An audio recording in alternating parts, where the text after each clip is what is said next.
Hello friends, வணக்கம். Welcome to Eva சமையல். எல்லோரும் நல்லா இருக்கீங்களா? இன்றைக்கி நம்ம சேனலில் எல்லா பெண்களுக்குமே ரொம்பவே யூஸ்ஃபுல்லான டிப்ஸ் தாங்க பார்க்க போகிறோம். வீடியோவை ஸ்கிப் பண்ணாமல் பாருங்கள். நம்ம சேனலை இப்போ தான் ஃபஸ்ட் டைம் பார்க்குறீங்கன்னா சப்ஸ்கிரைப் பண்ணலைன்னா சப்ஸ்கிரைப் பண்ணிக்கோங்க ஃப்ரெண்ட்ஸ். பக்கத்தில் இருக்க நோட்டிஃபிகேஷன் பெல் ஐக்கானை கிளிக் பண்ணிக்கோங்க. இப்போ வாங்க ஃப்ரெண்ட்ஸ், ஃபஸ்ட்டு டிப் என்னன்னு பார்க்கலாம். நம்ம வீட்டில் நம்ம இந்த மாதிரி சாலாக இருக்கட்டும் அல்லது சாரியாக இருக்கட்டும், அதிலெல்லாம் பின் குத்துவோம் இல்லையா? அந்த மாதிரி பின் குத்தும்போது பார்த்தீங்கன்னா நம்ம பின் குத்தி இருக்கிறது வெளியே பார்க்கும்போது அப்படியே தெரியுங்க. சில்வர் கலரில் அப்படியே தெரியும் நம்ம பின் குத்தி இருக்கிறது. அந்த மாதிரி தெரியாமல் இருக்கிறதுக்கு ஒரு சூப்பரான டிப் என்னன்னு பார்க்கலாங்க. இப்போல்லாம் பார்த்தீங்கன்னா கலர் கலராக பின் விற்க ஆரம்பிச்சிட்டாங்க. நம்ம வீட்டில் அந்த மாதிரி ட்ரெஸ்ஸு கலரில் பின் இல்லை அப்படின்னா நம்ம வீட்டில் என்ன ட்ரெஸ் போட போகிறோமோ அந்த ட்ரெஸ்ஸு கலரில் உங்கள்கிட்ட நெயில் பாலிஷ் இருந்துச்சுன்னா அந்த நெயில் பாலிஷ் எடுத்து இந்த மாதிரி பின்னோட ஒரு சைடில், அதாவது அந்த ஊக்க நம்ம உள்ளே குத்துவோம் இல்லையா, அந்த சைடு மட்டும் நம்ம இந்த மாதிரி நல்லா பெயிண்ட் பண்ணிக்கலாம். இது போல் அடித்து விட்டுருங்க. நீங்கள் பின் முழுக்க அடித்து விட்டாலும் அடித்து விடலாங்க. இந்த மாதிரி பெயிண்ட் பண்ணிவிட்டு நம்ம இதை நல்லா காய வச்சுட்டு நல்லா காஞ்சதுக்கு அப்புறமா இந்த மாதிரி நீங்கள் சாலோ அல்லது சாரிலையோ போட்டு பார்த்தீங்கன்னா உங்களுக்கு அந்த பின் குத்தி இருக்கிறதே வெளியே தெரியாதுங்க. பாருங்க, நான் அந்த சில்வர் ஊக்க எங்கே மாட்டணுமோ அது பக்கத்தில் தான் இந்த பெயிண்ட் அடித்த ஊக்க மாட்டி விட்டுருக்கேன். ஆனால் வெளியே பார்க்கறதுக்கு நமக்கு ஒன்றுமே தெரியல. பார்த்தீங்களா? இந்த மாதிரி நீங்கள் என்ன கலரில் ட்ரெஸ் போட போறீங்களோ அந்த கலருக்கு நீங்கள் நெயில் பாலிஷோ அல்லது ஃபேப்ரிக் பெயிண்ட் உங்க வீட்டில் இருந்துச்சுன்னா அதை கூட நீங்க பெயிண்ட் பண்ணிக்கலாங்க. மற்ற பெயிண்ட் யூஸ் பண்ணாதீங்க, அது சீக்கிரம் உறிஞ்சு வந்துடும். இந்த மாதிரி ட்ரை பண்ணி பாருங்க ஃப்ரெண்ட்ஸ். இந்த டிப் பிடிச்சிருந்தா லைக் பண்ணி ஷேர் பண்ணிக்கோங்க. இந்த டிப்பில் நம்ம ஸ்விட்ச் போர்டில் எவ்வளோ கரை இருந்தாலும் வீட்டில் இருக்கிற ஒரே ஒரு பொருளை வச்சு எப்படி ஈஸியாக சுத்தமாக க்ளீன் பண்ணுறதுன்னு பார்க்கலாம். அதுக்கு நான் என்ன எடுத்திருக்கேன்னு பார்த்தீங்கன்னா ரப்பர் தான். நம்ம வீட்டில் எரேசர் கண்டிப்பாக வச்சுருப்போம் இல்லையா, அதை வச்சு நீங்கள் க்ளீன் பண்ணும்போது ரொம்பவே ஈஸியாக கை வலிக்காமல் டக்குன்னு 1-2 நிமிஷத்துலேயே க்ளீன் பண்ணிடலாம். பாருங்கள், அந்த ரப்பரை வச்சு க்ளீன் பண்ணும்போது அந்த கரை எல்லாமே ரொம்பவே ஈஸியாக ரிமூவ் ஆகி வந்துடும். கரை இருக்கிற எல்லா சைடும் இந்த ரப்பரை வச்சு நல்லா தேய்ச்சி விட்டுருங்க. இந்த மாதிரி ரப்பரை வச்சு க்ளீன் பண்ணும்போது 2 நிமிஷத்துலேயே நம்ம ஸ்விட்ச் போர்டை ஈஸியாக க்ளீன் பண்ணி முடிச்சிடலாம். பாருங்கள் ஃப்ரெண்ட்ஸ், இப்போ நம்ம ஸ்விட்ச் போர்டு பார்க்குறதுக்கே எவ்வளோ புத்தம் புதுசாக இருக்குன்னு. முன்னாடி எவ்வளோ கரை இருந்துச்சு, இப்போ பாருங்கள் எவ்வளோ புத்தம் புதுசாக ஆயிடுச்சுன்னு. எவ்வளோ கரை இருந்தாலும் இந்த மாதிரி ரப்பரை வச்சு நம்ம க்ளீன் பண்ணும்போது ரொம்பவே ஈஸியாக அந்த கரை எல்லாமே ரிமூவ் ஆகி வந்துடும். ட்ரை பண்ணி பாருங்கள். இந்த டிப் உங்களுக்கு பிடிச்சிருந்துச்சுன்னா லைக் பண்ணி ஷேர் பண்ணிக்கோங்க. இப்போ நம்ம அடுத்த டிப் என்னன்னு பார்க்கலாங்க. இந்த மாதிரி நம்ம ஜுவல்லாம் போடும்போது பார்த்தீங்கன்னா இதில் இருக்கிற பெண்டன்ட் அடிக்கடி இந்த மாதிரி திரும்பிக்கிட்டே இருக்குங்க.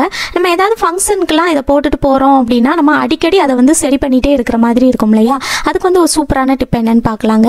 நீங்கள் என்ன ட்ரெஸ் போட போகிறீங்களோ அந்த ட்ரெஸ் எடுத்துக்கங்க. இந்த மாதிரி சுடிதாரோ அல்லது நீங்கள் சாரீ போடுறீங்க அப்படின்னா கழுத்தில் ஜுவல் போட்டதுக்கு அப்புறமா அதுக்கு அடியில் நம்ம துணியில் இந்த மாதிரி டபுள் சைட் டேப் இருக்குது பாருங்கள், அதை சின்ன பீஸாக கட் பண்ணி எடுத்துக்கங்க.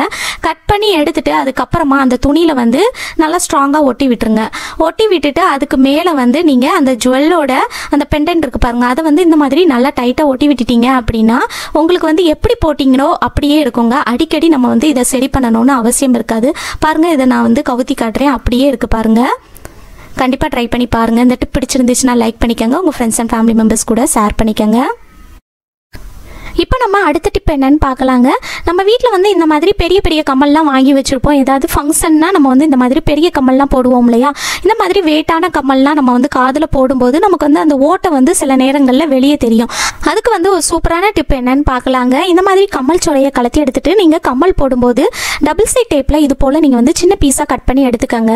கட் பண்ணி எடுத்துகிட்டு இந்த மாதிரி கம்மலில் ஃப்ரண்ட் சைடு, அதாவது முன்பக்கத்தில் இது போல் அந்த டபுள் சைட் டேப்பை போட்டு விட்டுட்டு அதுக்கப்புறமா நீங்கள் கம்மல் போட்டிங்க அப்படின்னா உங்களுக்கு அந்த டபுள் சைட் டேப்பும் வெளியே தெரியாது, பார்க்குறதுக்கும் அசிங்கமாக இருக்காது. அது மட்டும் இல்லாமல் நமக்கு அந்த காது ஓட்டையும் வெளியே தெரியாதுங்க.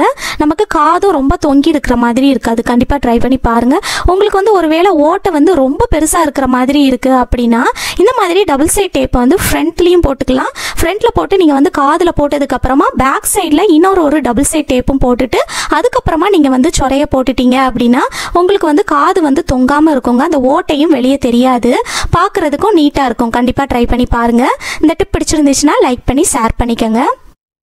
நம்ம வீட்டில் வந்து இந்த மாதிரி கட் ஷூ நார்மல் ஷூலாம் நிறைய வாங்கி யூஸ் பண்ணுவோம். அது வந்து பார்த்தீங்கன்னா சில ஷூவில் வந்து நமக்கு வந்து காலோட பின்பக்கத்தில் வந்து நமக்கு கடிக்கிற மாதிரி இருக்கும். அந்த மாதிரி இருக்கிறப்ப நமக்கு வந்து ரொம்பவே பெயின்ஃபுல்லாக இருக்குங்க, ரொம்ப வலிக்கும். அதுக்கப்புறமா நம்ம வந்து இந்த ஷூவை வந்து போடவே மாட்டோம், அப்படியே எடுத்து ஒரு ஓரமாக வச்சுருவோம். அந்த மாதிரி இல்லாமல் நம்ம வந்து வீட்டில் இருக்கிற ஒரே ஒரு பொருளை வச்சு ஈஸியாக இதை வந்து சரி பண்ணிடலாங்க. ரொம்பவே கம்ஃபர்டபுளாக இருக்குங்க. நம்ம வீட்டில் வந்து இந்த மாதிரி பேடெல்லாம் வச்சுருப்போம் இல்லையா, நீங்கள் வந்து ஒரு பேட் எடுத்துக்கோங்க. இதை நம்ம ஓப்பன் பண்ணிக்கலாம். ஓப்பன் பண்ணிவிட்டு அந்த கவரெல்லாம் நீங்கள் வந்து சுற்றி கிழிச்சு எடுத்துருங்க. இப்போ அடுத்ததா நம்ம வந்து ஒரு சிசரை வச்சு இதை வந்து சின்னதாக நம்ம கட் பண்ணி எடுத்துக்கலாம். இது போல் நீங்கள் வந்து அந்த ஷூவோட சைஸுக்கு ஏற்ப நீங்கள் வந்து பின்பக்கத்தில் இருக்கிற சைஸுக்கு ஏற்ப நீங்கள் வந்து இந்த மாதிரி சின்ன பீஸாக கட் பண்ணி எடுத்துக்கோங்க. முன்பக்கத்துலையும் பின்பக்கத்துலையும் நான் வந்து கட் பண்ணியிருக்கேங்க. இது போல் சின்ன பீஸாக கட் பண்ணி எடுத்திருக்கேன். இப்போ நம்ம கட் பண்ணி எடுத்த இந்த பேடில் வந்து பின்னாடி ஸ்டிக்கர் இருக்கும் இல்லையா, அதை வந்து நீங்கள் ரிமூவ் பண்ணி எடுத்துட்டு இந்த மாதிரி ஷூவில் வந்து பின்னாடி நல்லா டைட்டாக ஒட்டி விட்டுருங்க. 2 ஷூலையும் நம்ம வந்து ஒட்டி விட்டுடலாங்க. இந்த மாதிரி ஒட்டி விட்டுட்டு அதுக்கப்புறமா நீங்க வந்து ஷூ போட்டு பாருங்க. உங்களுக்கு வந்து ஷூ வந்து கடிக்கவே செய்யாதுங்க. ரொம்பவே கம்ஃபர்டபுளா இருக்கும். கண்டிப்பா ட்ரை பண்ணி பாருங்க, நல்லா சாஃப்டா இருக்கும். அடுத்ததா நம்ம வந்து ஷூலாம் போடும்போது பார்த்தீங்கன்னா உள்ளுக்குள்ளே வந்து ஸ்பாஞ்சு இருக்காது, ஒரு மாதிரி கல் மாதிரி இருக்குங்க. நம்ம ஷூ போடும்போது நமக்கு வந்து கால்லாம் வலிக்கிற மாதிரி இருக்கும். அந்த மாதிரி இருக்கிற ஷூவில் வந்து நம்ம இந்த மாதிரி நம்ம ஆல்ரெடி கட் பண்ணி எடுத்த பேடு தான் எடுத்திருக்கேங்க. இந்த பேடில் மேலே இருக்கிற ஸ்டிக்கர்லாம் ரிமூவ் பண்ணி எடுத்துட்டு சைடில் இருக்கிற விங்ஸை வந்து இந்த மாதிரி ஒரு சிசரை வச்சு கட் பண்ணி எடுத்துக்கலாம். கட் பண்ணி எடுத்துட்டு அதுக்கப்புறமா இந்த பேடை வந்து நீங்கள் உள்ளுக்குள்ளே வந்து வச்சு நல்லா ஒட்டி விட்டுருங்க. அந்த மாதிரி ஒட்டி விட்டுட்டு அதுக்கப்புறமா நீங்கள் வந்து போட்டு பாருங்கள், உங்களுக்கு நல்லாவே சாஃப்டாக இருக்குங்க. சில ஷூலாம் வாங்கிட்டு வரும்போது நல்லதாக இருக்கும், ஆனால் போக போக பார்த்தீங்கன்னா நமக்கு கால்லாம் வலிக்க ஆரம்பிச்சிருங்க, கல் மாதிரி ஆன மாதிரி இருக்கும். அந்த மாதிரி இருக்கிற ஷூலெல்லாம் நீங்கள் இந்த மாதிரி ட்ரை பண்ணி பாருங்கள், ரொம்பவே யூஸ்ஃபுல்லாக இருக்குங்க, நல்லா சாஃப்டாக கம்ஃபர்டபுளாக இருக்கும். இந்த டிப் பிடிச்சிருந்துச்சுன்னா லைக் பண்ணி ஷேர் பண்ணிக்கோங்க. இப்போ நம்ம அடுத்த டிப் என்னன்னு பார்க்கலாங்க. பாவாடை நாடா அல்லது இந்த மாதிரி பேண்ட்லலாம் பார்த்தீங்கன்னா கயிறு கொடுத்துருப்பாங்க இல்லையா, அந்த கயிறுலாம் பார்த்தீங்கன்னா அடிக்கடி நமக்கு வந்து உள்ளுக்குள்ளே போயிருங்க. அந்த மாதிரி உள்ளுக்குள்ளே போயிருச்சுன்னா நம்ம வந்து அடிக்கடி அது வந்து டைம் ஸ்பெண்ட் பண்ணி நம்ம வந்து அதை வெளியே எடுக்க வேண்டியிருக்கும். அந்த மாதிரி இல்லாமல் இருக்கிறதுக்கு ஒரு சூப்பரான ஐடியா என்னன்னு பார்க்கலாங்க. இந்த மாதிரி கயிறில் வந்து எண்டில் வந்து 2 முடிச்சு போட்டு விட்டுருங்க. இந்த மாதிரி உங்கள் வீட்டில் இருக்கிற பாவாடை நாடா, சுடிதார் பேண்ட்டு அல்லது நைட் பேண்ட்டு எல்லா பேண்ட்லேயும் நீங்கள் இந்த மாதிரி போட்டு விட்டுட்டு அதுக்கப்புறமா நம்ம இடுப்பு சைஸுக்கு ஏற்ப நீங்கள் வந்து அட்ஜஸ்ட் பண்ணி கயிறு கட்டிக்கலாம். இந்த மாதிரி நீங்கள் கயிறோட எண்டில் முடிச்சு போட்டு வச்சிட்டிங்க அப்படின்னா உங்களுக்கு வந்து அந்த கயிறு வந்து உள்ளுக்குள்ளே வந்து போகாதுங்க. இதனால நமக்கு டைமும் சேவ் ஆகும். கண்டிப்பாக ட்ரை பண்ணி பாருங்கள். இந்த டிப் பிடிச்சிருந்தா லைக் பண்ணி ஷேர் பண்ணிக்கோங்க. இப்போ நம்ம அடுத்த டிப் என்னன்னு பார்க்கலாங்க. நம்ம வீட்டில் இந்த மாதிரி கேச்சர் கிளிப்பெல்லாம் வாங்கி வச்சுருப்போம் இல்லையா, சின்ன சைஸ்லேருந்து பெரிய சைஸ் வரைக்கும் வாங்கி வச்சுருப்போம். அது வந்து பார்த்தீங்கன்னா நாளாக இந்த ஸ்ப்ரிங் வந்து ஒரு மாதிரி லூஸ் ஆன மாதிரி இருக்கும். அப்போ நமக்கு கிளிப்பு வந்து நல்லா ஸ்ட்ராங்காக இருக்காது, ஒரு மாதிரி லூஸாக இருக்கிற மாதிரி இருக்கும். அந்த மாதிரி இருக்கிறப்ப வீட்டில் இருக்கிற ஒரே ஒரு பொருளை வச்சு ஈஸியாக சரி பண்ணிடலாங்க. அது என்னன்னு பார்த்தீங்கன்னா நம்ம வீட்டில் வந்து இந்த மாதிரி டிரான்ஸ்பரண்ட் கலர் நெயில் பாலிஷ் இருந்துச்சுன்னா எடுத்துக்கோங்க. டிரான்ஸ்பரண்ட் கலர் நெயில் பாலிஷ் இல்லை அப்படின்னா என்ன கலர் கிளிப்பு யூஸ் பண்ணுறீங்களோ அந்த கலரில் நெயில் பாலிஷ் இருந்துச்சுன்னா அதை கூட எடுத்து நீங்கள் இந்த மாதிரி பெயிண்ட் பண்ணிக்கலாங்க. அந்த ஸ்ப்ரிங்கில் வந்து சென்டரில் ஃப்ரண்ட் பேக் எல்லா பக்கமும் நம்ம வந்து நல்லா பெயிண்ட் பண்ணிக்கலாங்க. இந்த மாதிரி நல்லா நெயில் பாலிஷ் வந்து அடிச்சு விட்டுட்டு நல்லா காய வச்சுருங்க. நல்லா காஞ்சதுக்கு அப்புறமா நீங்கள் வந்து எடுத்து பார்த்தீங்க அப்படின்னா உங்களுக்கு வந்து இது நல்லாவே ஸ்ட்ராங்காக இருக்குங்க. முன்னாடி வந்து கொஞ்சம் லூஸாக இருக்கிற மாதிரி இருக்கும், ஆனால் வந்து இந்த மாதிரி நெயில் பாலிஷ் போட்டதுக்கப்புறமா நீங்கள் வந்து யூஸ் பண்ணி பார்த்தீங்கன்னா உங்களுக்கு வந்து அந்த கிளிப்பு வந்து நல்லாவே ஸ்ட்ராங்காக இருக்கும். கண்டிப்பாக ட்ரை பண்ணி பாருங்கள். இந்த டிப் பிடிச்சிருந்தா லைக் பண்ணி ஷேர் பண்ணிக்கோங்க. இப்போ நம்ம அடுத்த டிப் என்னன்னு பார்க்கலாங்க. நம்ம யூஸ் பண்ணுற வளையல்லாம் பார்த்தீங்கன்னா நம்ம கொஞ்சம் வெயிட் போட்டாலும் இந்த மாதிரி கைக்குள்ளே வந்து போகாதுங்க, ரொம்ப கஷ்டப்பட்டு போட வேண்டியிருக்கும். அந்த மாதிரி இருக்கிறப்ப நம்ம வந்து சோப்பு யூஸ் பண்ணி கைக்குள்ளே வந்து வளையல் போடுவோம் இல்லையா, அந்த மாதிரி சோப்பு தான் யூஸ் பண்ணணும்னு இல்லைங்க. நம்ம வீட்டில் நம்ம வச்சிருக்கிற கேரி பேக், அதாவது இந்த மாதிரி கண்ணாடி கவர்லாம் இருக்கும் இல்லையா, அதை வந்து இது போல் கைக்குள்ளே வந்து போட்டு விட்டுட்டு அதுக்கப்புறமா உங்களுக்கு எந்த வளையல் வந்து டைட்டாக இருக்கோ அந்த வளையலை வந்து இந்த மாதிரி கேரி பேக் போட்டு பார்த்தீங்க அப்படின்னா உங்களுக்கு ஈஸியாக அந்த வளையல் வந்து போட முடியுங்க. கண்டிப்பாக ட்ரை பண்ணி பாருங்கள். இந்த டிப் பிடிச்சிருந்துச்சுன்னா லைக் பண்ணிக்கோங்க, உங்கள் ஃப்ரெண்ட்ஸ் அண்ட் ஃபேமிலி மெம்பர்ஸ் கூட ஷேர் பண்ணிக்கோங்க. இந்த டிப்பில் நம்ம என்ன பார்க்க போகிறோம்னு பார்த்தீங்கன்னா நம்ம வந்து மோதிரம்லாம் போடும்போது அது வந்து சில நேரங்களில் ரொம்ப டைட்டாக இருக்கிற மாதிரி இருக்கும். ரொம்ப டைட்டாக இருக்கும்போது பார்த்தீங்கன்னா நமக்கு அதில் ரொம்ப புண்ணான மாதிரி ஆயிடுங்க. அதுக்கப்புறமா பார்த்தீங்கன்னா அந்த மோதிரத்தை நமக்கு வெளியே இழுக்கிறதுக்கும் ரொம்ப கஷ்டமாக இருக்கும். அந்த மாதிரி இருக்கிறப்ப நம்ம வீட்டில் வச்சிருக்கிற ஒரே ஒரு பொருளை வச்சு ஈஸியாக நம்ம வந்து மோதிரத்தை ரிமூவ் பண்ணிடலாம். அது என்னன்னா வேஸ்லின் இருக்கு இல்லையா, அதுதான். இந்த வேஸ்லினை இந்த மாதிரி கையில் வந்து கொஞ்சமாக தொட்டு அந்த மோதிரத்துக்கு மேலே இந்த மாதிரி அந்த விரலில் வந்து சுற்றி நல்லா அப்ளை பண்ணிக்கோங்க. இது போல் சுற்றி நல்லா தேய்ச்சி விட்டுட்டு அதுக்கப்புறமா நீங்கள் மோதிரத்தை ரிமூவ் பண்ணி பாருங்கள்.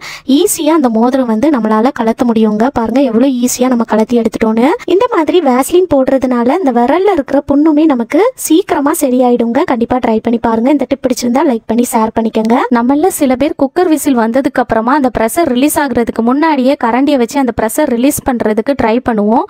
அந்த மாதிரி இனி எப்போவுமே செய்யாதீங்க. அது ரொம்பவே ஆபத்தானது. ப்ரெஷர் சீக்கிரம் ரிலீஸ் ஆகுறதுக்கு என்ன பண்ணலாம் அப்படின்னா, நீங்கள் வந்து ஒரு துணியில் வந்து ஈரத்தை நினச்சி நல்லா பிழிஞ்சு விட்டுட்டு இந்த மாதிரி குக்கருக்கு மேலே வந்து ஈரமான துணியை போட்டு விட்டுருங்க. இந்த மாதிரி போட்டு விடும்போது 1 நிமிஷத்துக்குள்ளேயே ஈஸியாக அந்த ப்ரெஷர் எல்லாமே ரிலீஸ் ஆயிரும். இப்போ பாருங்கள் அந்த ப்ரெஷர் வந்து ஈஸியாக ரிலீஸ் ஆயிடுச்சு. இந்த மாதிரி நீங்கள் ட்ரை பண்ணி பாருங்கள். இனி எப்போவுமே கரண்டியை வச்சு ப்ரெஷர் ரிலீஸ் பண்ணுறதுக்கு ட்ரை பண்ணாதீங்க. அது ரொம்பவே டேஞ்சரானது. இந்த டிப்பு வந்து பிடிச்சிருந்துச்சுன்னா லைக் பண்ணி ஷேர் பண்ணிக்கோங்க. கிச்சன் சிங்கை நம்ம என்ன தான் நல்லா க்ளீன் பண்ணி பளிச்சுன்னு வச்சுருந்தாலும் நைட் டைமில் பார்த்தீங்கன்னா இதுக்கு அடியில் இருக்கிற பைப்லைன் வழியாக கரப்பாம்பூச்சி மற்ற பூச்சிகள்லாம் இதுக்குள்ளே இருந்து வெளியே வருங்க. அது வராமல் இருக்கிறதுக்கு ஒரு சூப்பரான டிப் தாங்க பார்க்க போகிறோம். அடுப்பில் ஒரு பாத்திரம் வச்சுக்கோங்க. வச்சுட்டு இதில் வந்து ஒரு 1/2 கப் அளவுக்கு தண்ணி சேர்த்துக்கங்க. இப்போ அடுத்ததாக இதில் 1 ஸ்பூன் அளவுக்கு உப்பு சேர்த்துக்கங்க. உப்பு சேர்த்ததுக்கப்புறமா பாதி எலுமிச்சப்பழம் நான் வந்து கட் பண்ணி எடுத்துருக்கேங்க. இதோட சாறை நல்லா பிழிஞ்சு எடுத்து சேர்த்துக்கலாம். எலுமிச்சப்பழ சாறு வந்து சேர்த்துட்டு இந்த தோலையும் உள்ளே சேர்த்துருங்க. இப்போ அடுத்ததாக இதில் 1 ஸ்பூன் அளவுக்கு மஞ்சள் தூள் சேர்த்துக்கலாங்க. மஞ்சள் தூள் சேர்த்துட்டு இந்த மாதிரி ஸ்பூனை வச்சு நல்லா மிக்ஸ் பண்ணி விட்டுருங்க. மிக்ஸ் பண்ணி விட்டுட்டு அடுப்பு வந்து நல்லா குறைவான தீயில் வச்சுட்டு நல்லா கொதிக்க விடுங்க. தண்ணி நல்லா கொதித்து வரட்டும். அடுப்பை கண்டிப்பாக நீங்கள் வந்து குறைவான தீயிலே வச்சு ஹீட் பண்ணுங்கள்.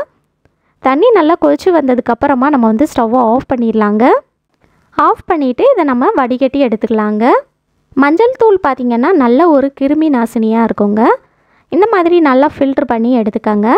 ஃபில்ட்ரு பண்ணி எடுத்துகிட்டு அதுக்கப்புறமா நம்ம ரெடி பண்ணி எடுத்ததை நம்ம வீட்டு கிச்சன் சிங்கில் இருக்கிற அந்த ஓட்டைக்குள்ளே நம்ம வந்து ஊற்றிடலாங்க.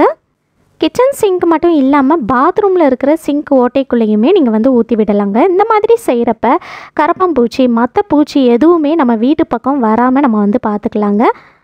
இதில் நம்ம லெமன், உப்பு, மஞ்சள் தூள் இதெல்லாம் சேர்த்துருக்கிறதுனால பார்த்திங்கன்னா கரப்பாம்பூச்சி மற்ற பூச்சிகளுக்கெல்லாம் இது வந்து ஆகவே செய்யாதுங்க. ஸோ நம்ம வீட்டு பக்கம் வரவே செய்யாது. சில பேர் வீட்டில் வந்து பார்த்திங்கன்னா கிச்சன் சிங்க் பாத்ரூம் சிங்கில் இருக்கிற ஓட்ட வழியாக ஒரு விதமான பேட் ஸ்மெல் வந்து அடிச்சுக்கிட்டே இருக்கும் இல்லையா? அந்த மாதிரி இருக்கிறப்பவும் நீங்கள் இந்த மாதிரி ரெடி பண்ணி ஊற்றி விடலாங்க. இந்த மாதிரி செய்கிறப்ப அதில் இருக்கிற பேட் ஸ்மெல்லுமே போயிடுங்க. கண்டிப்பாக ட்ரை பண்ணி பாருங்கள். நைட்டு தூங்குறதுக்கு முன்னாடி நீங்கள் இந்த மாதிரி ரெடி பண்ணி ஊற்றி விட்டால் போதுங்க. கண்டிப்பாக உங்கள் வீட்டு பக்கம் எந்த ஒரு பூச்சியுமே வராது. ட்ரை பண்ணி பாருங்கள். இந்த டிப் பிடிச்சிருந்துச்சுன்னா லைக் பண்ணிக்கோங்க. உங்கள் ஃப்ரெண்ட்ஸ் அண்ட் ஃபேமிலி மெம்பர்ஸ் கூட ஷேர் பண்ணிக்கோங்க. நம்ம இந்த மாதிரி எலாஸ்டிக் வச்ச பேண்ட்டு அல்லது எலாஸ்டிக் வச்ச ஸ்கர்ட்லாம் வாங்கிட்டு வருவோம்.